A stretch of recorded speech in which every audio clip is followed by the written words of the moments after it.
Bismillahirrahmanirrahim.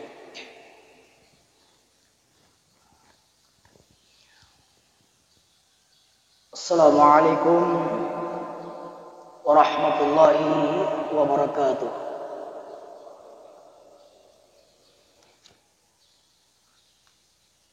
Bismillah, walhamdulillah. Alhamdulillahi rabbil alamin. Alladhi habana bil iman wal yaqin.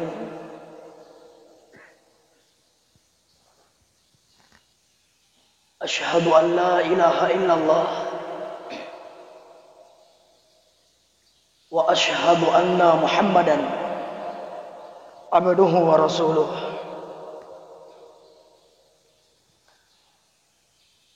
Allahumma salli wa sallim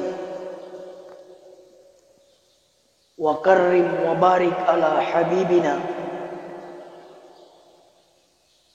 wa syafi'ina wa qurrati a'yunina wa maulana Muhammadin wa ala alihi wa sahbihi wa man tabi'ahum bi ihsanin ila yaumil bayan. Para hadirin wal hadirat, jamaah subuh yang dirahmati oleh Allah, terkhusus yang saya hormati Bapak Bupati Kabupaten Bantaeng. Alhamdulillah bersama-sama dengan kita pada subuh hari ini. Juga yang kami hormati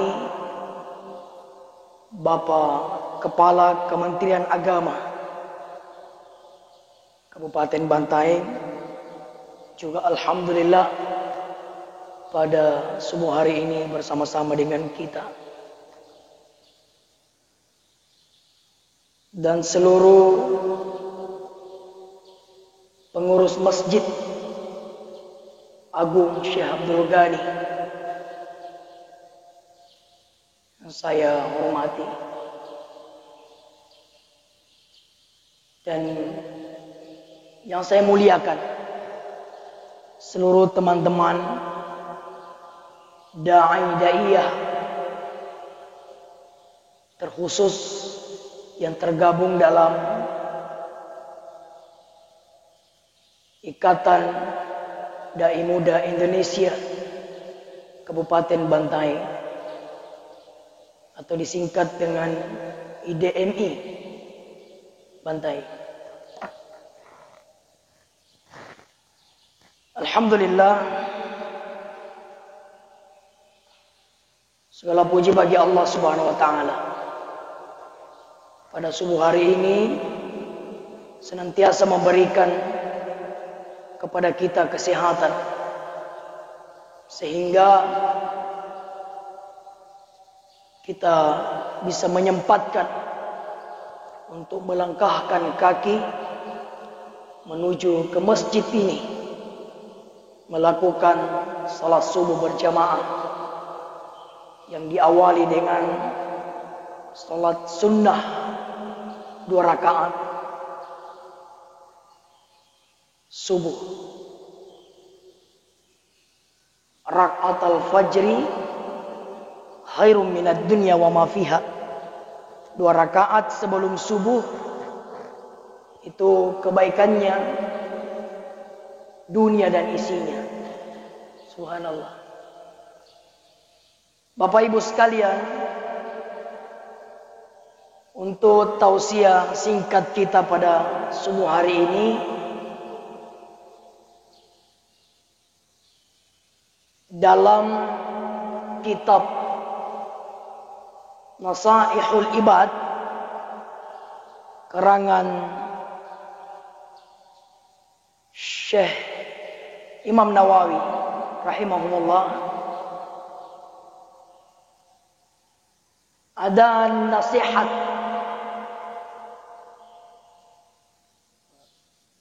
Umar bin Khattab yang ditulis dalam kitab itu.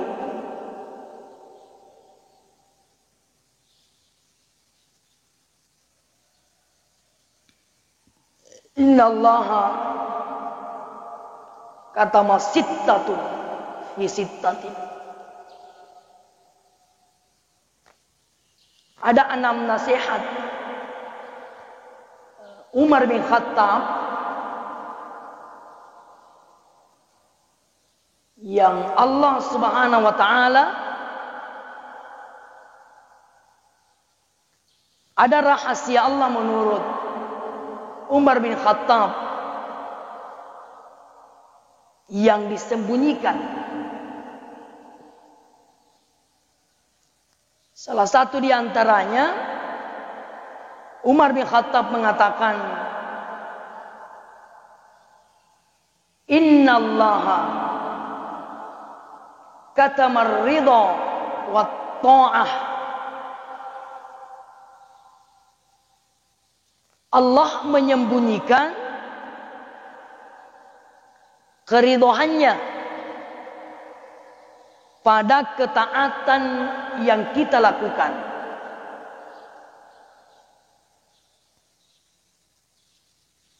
Kenapa seperti ini, Bapak Ibu sekalian? Supaya kita bersungguh-sungguh melakukan ketaatan, apakah itu yang sifatnya ketaatan besar, begitupun ketaatan kecil, dengan tujuan untuk mencapai keridhaan Allah Subhanahu wa taala.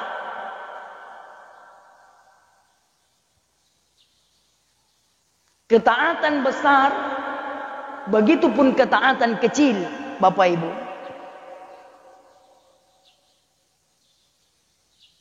Jadi kita tidak boleh mengatakan saya ingin melakukan ketaatan yang besar, saya ingin melakukan kebaikan yang besar, sementara kita meremehkan yang kecil. Padahal sesungguhnya di ketaatan yang kecil itulah Allah Subhanahu wa taala menentukan kehidupan kita yang baik. Sesuai dengan sabda Rasulullah sallallahu alaihi wasallam dalam sebuah hadisnya, la tahqiranna minal ma'ruf syai'an. Jangan engkau meremehkan kebaikan sekecil apapun. Karena sangat boleh jadi kecil bagi kita, tapi besar manfaatnya di hadapan Allah Subhanahu wa ta'ala. Amal yang kecil menurut kita, tetapi sesungguhnya besar pahalanya di hadapan Allah Subhanahu wa ta'ala. Jadi kita tidak boleh meremehkan amal-amal kecil. Kita bilang kecil jini amal. Kita mesti cari amal yang lebih besar. Makanya Rasulullah SAW mengatakan dalam hadisnya, la yadkhulu ahadakumul jannati bi'amali. Tidak ada satu pun di antara kita yang akan masuk ke dalam surga disebabkan karena amalnya banyak. Ya. Saya ulang, tidak ada satu pun di antara kita yang masuk ke dalam surga disebabkan karena amalnya banyak. Ketika hadis ini, kalimat ini disampaikan oleh Rasulullah SAW di hadapan para sahabatnya, ya, sahabat tercengang pada saat itu, Pak, Ibu. Sahabat bertanya, berarti selama ini kita melakukan amal yang besar sia-sia dong. Maka sahabat bertanya pada saat itu kepada Rasulullah, "Ya Rasulullah, hatta anta ya Rasul? Apakah itu berlaku juga untuk Anda ya Rasulullah?" Yang sebagaimana kita tahu bahwa Rasulullah adalah salah satu nabi yang tentu tidak diragukan lagi tentang amalan-amalan yang dia lakukan atau ibadah yang dia lakukan. Karena sama-sama kita ketahui bersama bahwa Rasulullah saking hebatnya melakukan ibadah sampai dia bengkak kakinya. Maka Rasulullah Shallallahu Alaihi Wasallam mengatakan, hatta ana, saya pun demikian, illa rahmatillah, kecuali kalau saya, kata Nabi, terbungkus dengan rahmat Allah Subhanahu wa ta'ala. Jamaah subuh yang sama dirahmati oleh Allah. Jadi amal yang kecil bagi kita, tapi sesungguhnya ada rahmat Allah di situ. Saya mau mengangkat satu kisah, Bapak Ibu sekalian, pada subuh hari ini. Mungkin selama ini kita pernah mendengarkan ada seorang wanita pezina atau wanita pelacur yang dijamin oleh Allah Subhanahu wa taala keselamatannya dengan cara Allah mengampuni dosa-dosanya. Kenapa? Karena dia dengan rela hati, ikhlas karena Allah, menolong makhluk anjing yang sedang kehausan. Dalam sejarah dijelaskan, Bapak Ibu sekalian, bahwa ketika itu wanita pezina ini melewati padang pasir, baru kembali dari menjual martabak, bahasa kasar ini. Kemudian dia melihat seekor anjing mengelilingi sungai, sumur, kurus kehausan. Dan kemudian wanita pelacur ini merasa ibah, kasihan melihat anjing yang kehausan ini, sehingga dia sempat membuka sepatunya, Bapak Ibu. Kemudian dia mengambil air di sumur dan meminumkan anjing itu. Dan selama beberapa lama kemudian,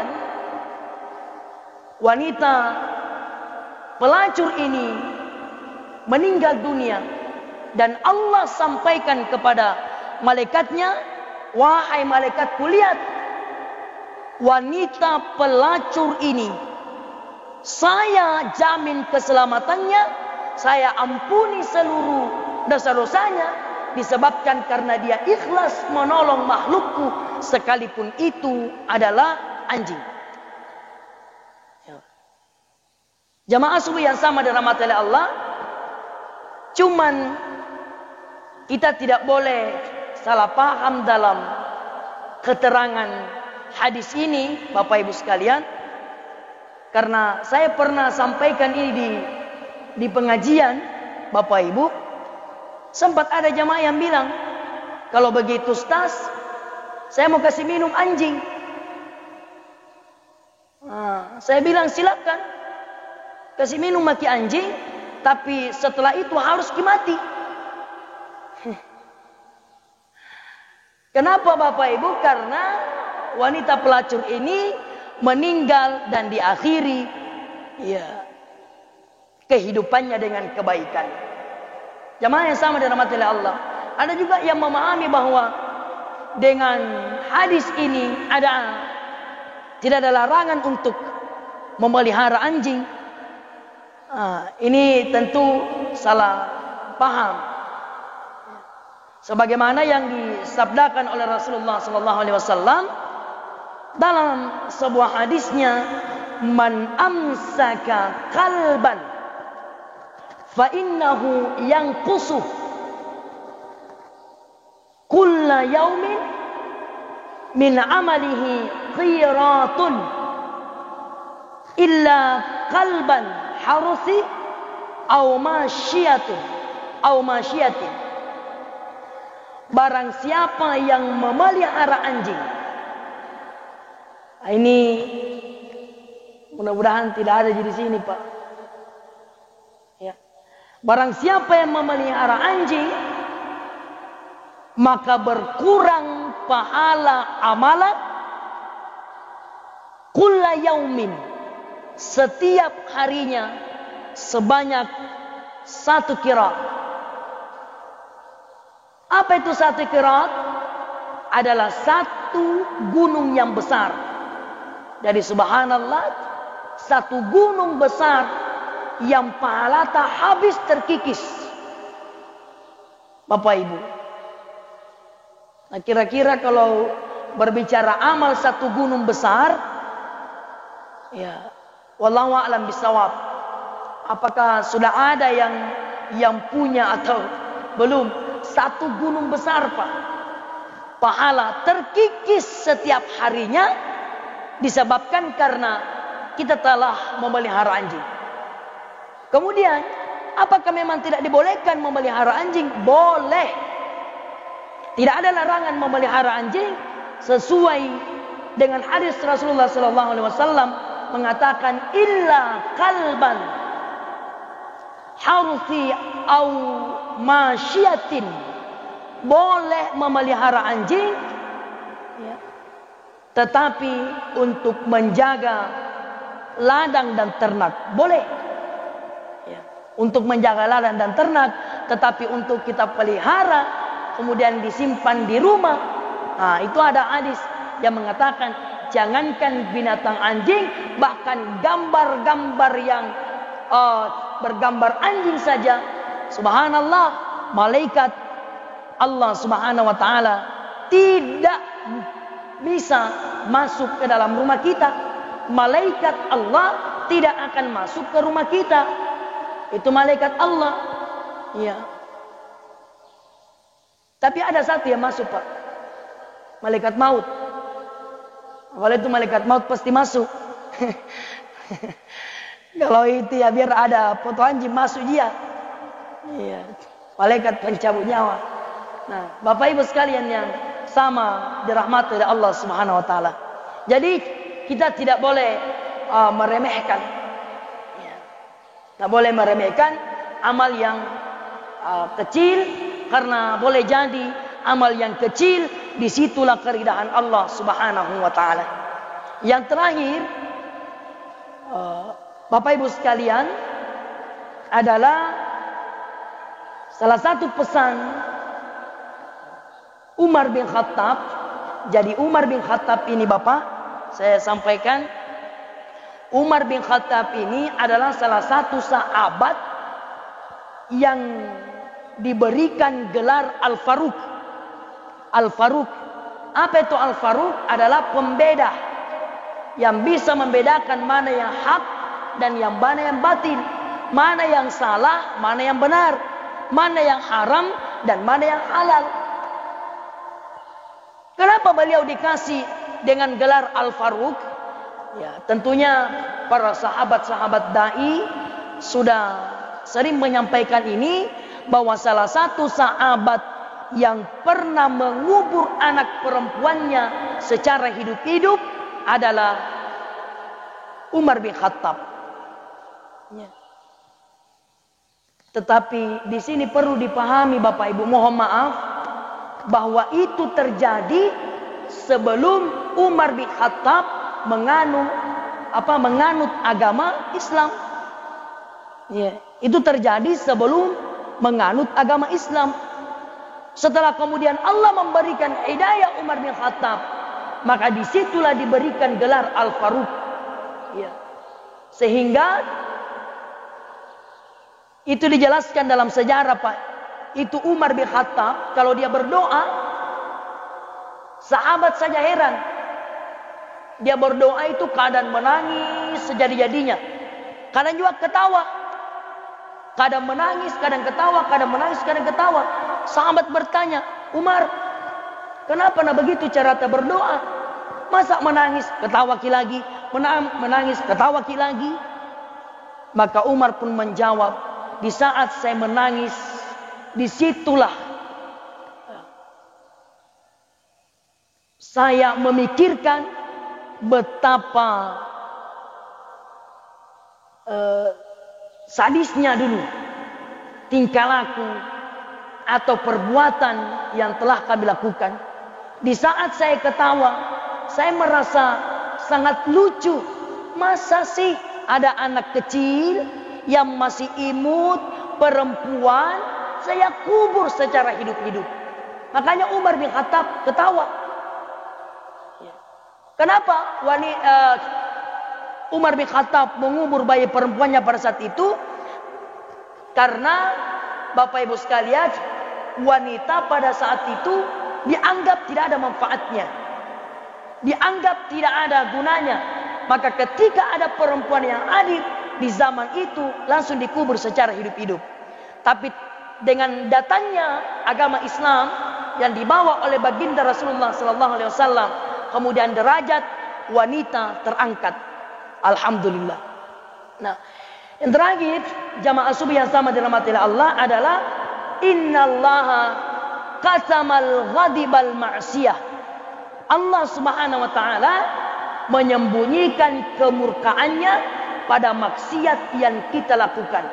Maksiat kecil ataupun maksiat besar sangat boleh jadi disitulah terletak kemurkaan Allah Subhanahu wa taala.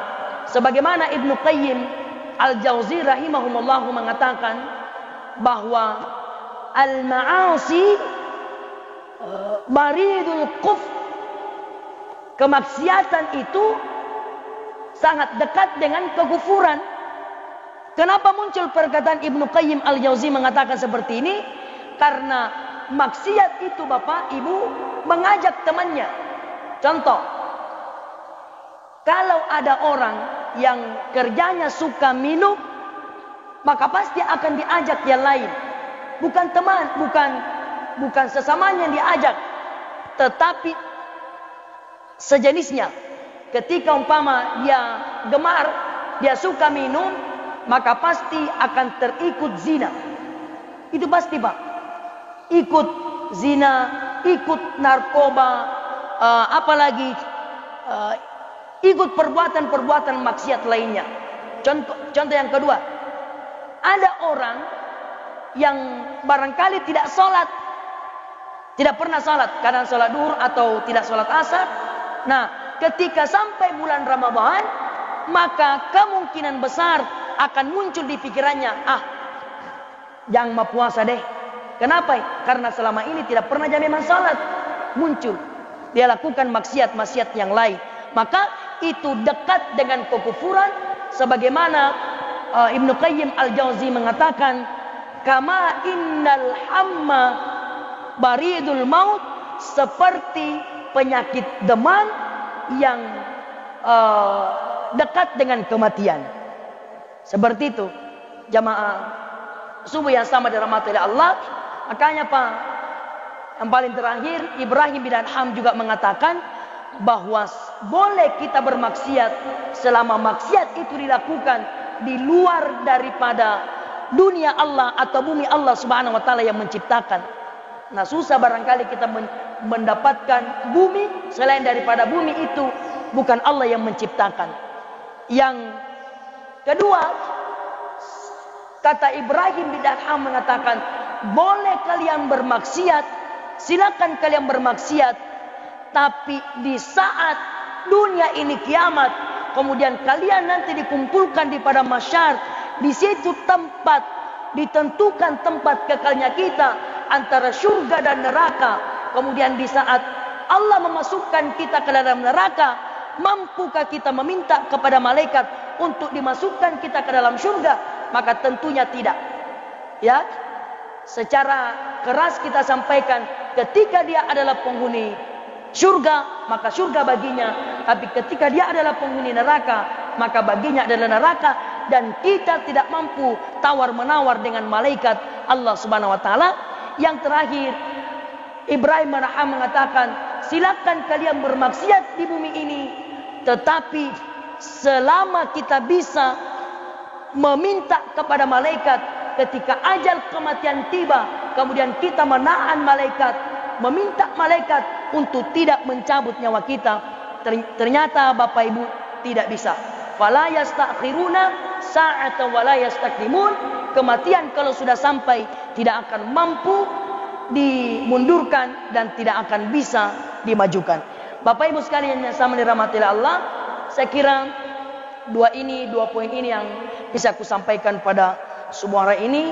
Dan yang paling terakhir, Bapak Ibu sekalian, saya sebagai ketua Ikatan Dai Muda Indonesia Kabupaten Bantaeng mewakili seluruh teman-teman dai yang tergabung dalam kepengurusan Ikatan Dai Muda Indonesia Kabupaten Bantaeng mengucapkan jazakumullah khair. Terima kasih banyak Pak Bupati, luar biasa. Saya sangat terharu beberapa hari yang lalu bersama dengan teman-teman karena Bapak Bupati Kabupaten Bantaeng alhamdulillah memfasilitasi kami sekretariat Ikatan Dai Muda Indonesia Kabupaten Bantaeng yang bertempat di lantai 2 masjid ini. Alhamdulillah, sekalipun itu masih sementara, tapi saya berharap mudah-mudahan selamanya Pak Bupati, insyaallah ya, saya gunakan sekretariat itu dengan sebaik-baiknya. Selama ini ketika saya mengadakan pertemuan dengan teman-teman, saya selalu bingung, kita di rumah mana lagi? Kita dari rumah ke rumah, sampai kalau tidak ada lagi yang menawarkan rumahnya, kita bingung di mana lagi ini akan mengadakan pertemuan. Ya, alhamdulillah sekarang sekretariat Ikatan Dai Muda Indonesia Kabupaten Bantaeng sudah bertempat di lantai 2 Masjid Agung ini. Saya terima kasih banyak Pak Bupati. Kesyukuran saya sesungguhnya tidak bisa terukur bersama dengan teman-teman, dan saya bersama teman-teman tidak akan melupakan ini Pak Bupati sampai kapanpun. Terima kasih banyak. Dan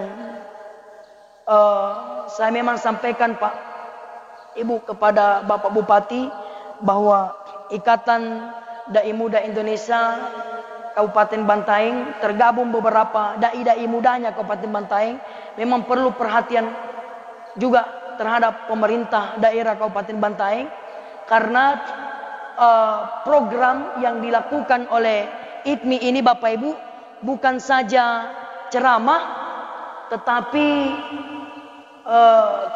kami mengurus dakwah juga.